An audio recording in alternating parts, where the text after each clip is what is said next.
Bismillah, alhamdulillah, wa salatu wa salam ala rasulillah wa ala alihi wa sahbihi wa man wala. Rabbi shrah li sadri wa yassir li amri wa hlul 'uqdatan min lisani yafqahu qawli. Et j'ai envie de vous raconter une super belle histoire qui a été racontée par un de nos savants contemporains. Wallahi al-azim, qu'elle est très émouvante.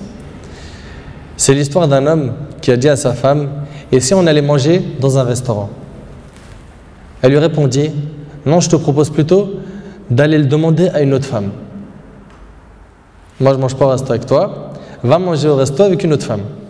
Il s'étonna, il lui dit: je t'invite à manger et tu me dis de sortir avec une autre femme? Mais comment ça? Je ne suis pas de ce genre d'homme. Et quelle femme tu parles? Et de quelle femme tu parles? Elle dit: ta mère. Imagine la scène. Ta mère, je renonce aujourd'hui à ton invitation pour que tu invites ta mère. Ça fait longtemps que tu ne l'as pas invitée à manger ou à se promener, sors donc avec ta maman. Il lui a dit qu'Allah te récompense.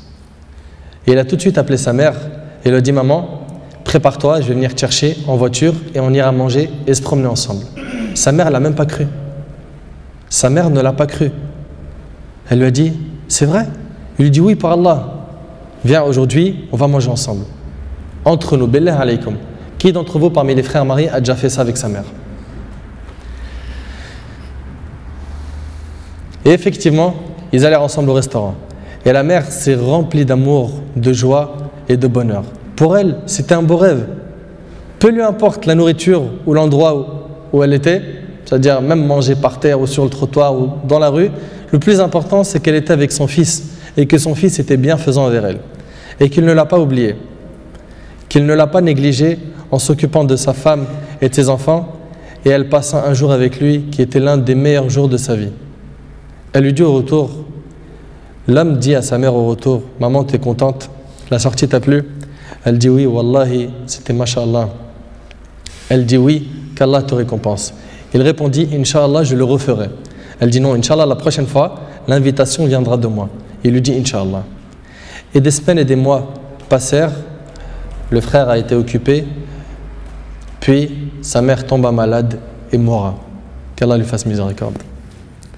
Son fils était très triste. Et quelques jours plus tard, il reçut une invitation au restaurant pour lui et une autre personne, et cette invitation était déjà payée. Étonné, il se demanda de qui vient cette invitation déjà payée. Il est parti alors avec son épouse au même endroit où il avait mangé avec sa mère, et là une lettre l'attendait de la part de sa mère. Il y avait écrit: mon cher fils, qu'Allah te récompense, je t'avais promis de t'inviter au même endroit pour manger, mais tu étais souvent occupé. Et maintenant je tiens ma promesse et je t'invite avec ta chère épouse, et je t'invite avec ta chère épouse, qu'Allah vous récompense.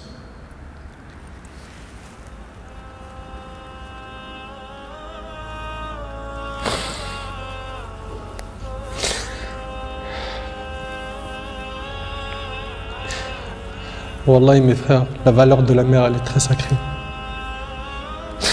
Faut pas la mettre en colère. Cette histoire d'amour entre cette épouse et sa belle-mère est magnifique.